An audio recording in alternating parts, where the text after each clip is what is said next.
Friends, book value per share అంటే మనం తెలుసుకుందాం ఫ్రెండ్స్.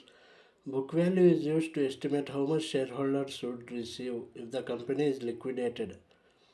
అంటే ఇప్పుడు కంపెనీ అమ్మినప్పుడు, అప్పుల్లో ఉన్నప్పుడు, అమ్మిన తర్వాత ఎంత షేర్ హోల్డర్స్కి వస్తుంది అని.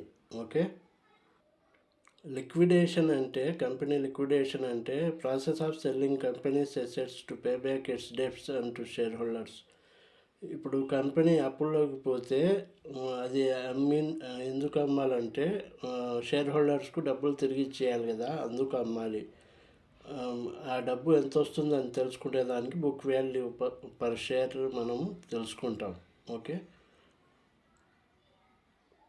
Friends, book value of a company అంటే company assets minus company's total liabilities. అంటే అసెట్స్ అంటే ఆస్తులు, లయబిలిటీస్ అంటే అప్పులు. ఆస్తుల్లో నుంచి అప్పులు పోతే మిగిలింది book value of a company అంటారు. Okay. A company with high book value per share is usually good. High book value ఉంటే కంపెనీకి చాలా మంచిది. Book value indicates company's financial health. Friends, company ఫైనాన్షియల్స్గా బాగుందా లేదా అని కనుక్కునేదానికి బుక్ వాల్యూ యూజ్ అవుతుంది ఫ్రెండ్స్. ఓకే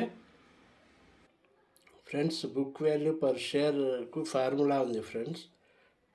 టోటల్ ఈక్విటీ అంటే net value of assets. Net value ఉంటుంది కదా కంపెనీది. నెట్ వాల్యూ అంటే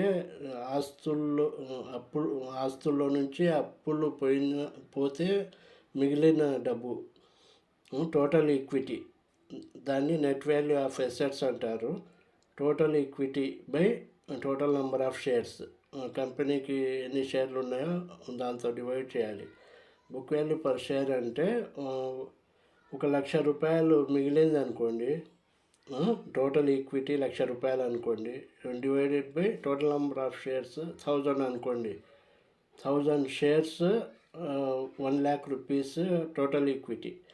దాన్ని డివైడ్ చేస్తే book value per share 100 rupees వస్తుంది ఫ్రెండ్స్. అది బుక్ వాల్యూ పర్ షేర్ అంటే.